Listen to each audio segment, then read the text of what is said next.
So you're thinking of selling real estate, you don't know if you should hold off or what you should do, maybe wait for the market to rebound. And in this video, I'm gonna go over why you may want to reconsider whatever position it is that you currently have. And stick around to the end of this video where I go over the opportunity that lies within this market that I haven't gone over yet. So stay tuned. Let's get into it.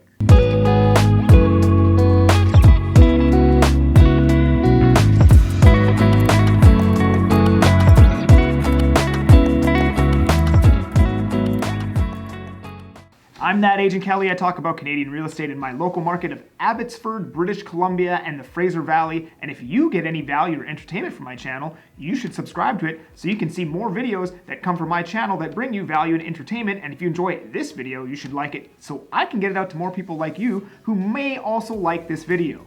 And if you want to chat about buying or selling, you can scroll down into the description where I have a link that goes right to my calendar. Click on that and book yourself into it at your own convenience. All right, so you're thinking about selling your real estate and you're beating yourself up over it because you feel like it's too late and you should have sold at the peak like your brother, sister's mom's friend's dad told you to, and you didn't listen, and now you're stuck with that property forever. But you're thinking of holding on to it until the market rebounds. Now, historically, our market has pretty much always rebounded within basically a 3-year period. It's hit a bottom and started going back up within that time frame, and there's never been a time, at least in modern history, where real estate prices have been cheaper today than they were 5 years prior. So this plan makes perfect sense in a historical sense. However, I do really think it depends on your situation. Now, if you're an investor holding a detached home as an investment where the rent is basically covering all your expenses, or you only have to subsidize a little bit, or you can afford to subsidize that investment, then I think you should hold on to that asset forever. Maybe not forever, just hold on to it for now anyways. Now, if you're living in that property and you have some sort of plan to get out of it in the short term, either via a kid, or you need more space, or you want to retire, or whatever the situation may be, maybe you're getting old and you're tired of going up the stairs. I don't know what the situation is, but there's a lot of reasons why you could want to move in the next 2 or possibly 3 years. Then I think it's important to consider the possibility that you may be stuck there for 5 to 7 years. Although Vancouver real estate would favor you, and it's basically been bulletproof and it's always come back after 5 years, past performance does not equal future results. All the macroeconomics point to Vancouver real estate going up because there's just not a lot of supply and there's lots of new people moving here and whatever else, but there's always the possibility that the market does not come back in the next 5 years. Are you okay with living in that home for the next 5 years? Because if you plan to only live there for the next 2 to 3 years, I think selling right now may be your best option for a few reasons. So I've ran into a lot of sellers that, let's just use a hypothetical scenario because it's for ease of this video. Let's say you wanted to sell 10% higher than where the market is right now, right? $1 million home, you wanted a 1.1 million, you didn't get your price, you take it off the market, you're gonna wait for the market to rebound. Let's say the market over the next year goes down another 10%, taking us into 2024. We are now 20% less than what you wanted to sell for in 2023 or 2022. Well, historically, the market appreciates about 7% year over year on average, meaning it would take about 3 years worth of gains, 21%, to replace the losses you have now suffered and get back to that point where you're okay with selling with. So over 1 year, the market went down 10%, and then it took another 3 to regain those losses that you suffered. So now we're at 4 years to get back to the price you wanted to sell at. And I think this is a very base case realistic scenario.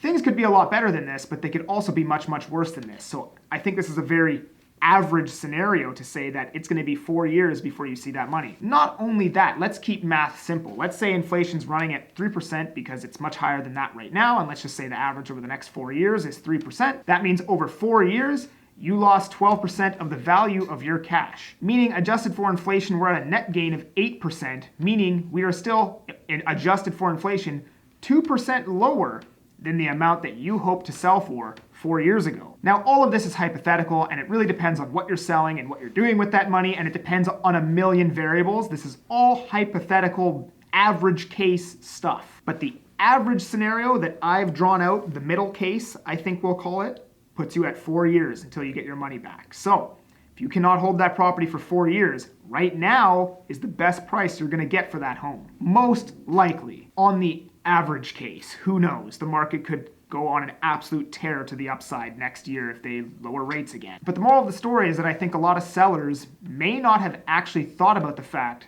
that they could be living in that home for the next 5 to 7 years before it becomes time for them to sell it again. And that is a long time.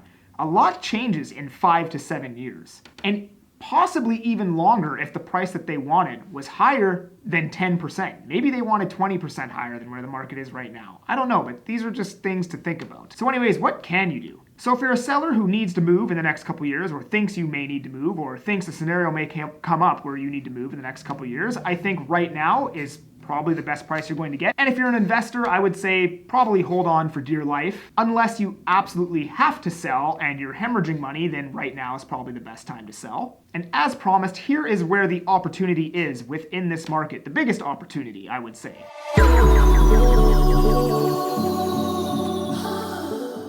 If you own a condo right now or a townhome, there has quite literally never been a better time to upsize and move up the property ladder from condo to townhome, townhome to detached, condo to detached. And I'll use an example here to quantify how sick of an opportunity this is. Langley detached homes at the peak were 1.884 million, and now they are 1.484 million for a 400 grand loss on benchmark pricing. Townhomes went from 946,000 to 815,000 for 130 grand loss on benchmark pricing. And Langley condos went from 645,000 to 567,000 on benchmark pricing for a 45 minus 33, that is roughly a $78,000 loss. At one point, detached homes were $1.25 million higher than a condo on benchmark pricing, and today, they're only $917,000 more expensive than a condo on benchmark pricing. You are $300K closer to your detached home than you were before. And if you live in a townhome, you're $270K closer than you were before. So if you're in a condo or a townhome, I personally wouldn't wait until the market rebounds where you could get more money for your condo or townhome.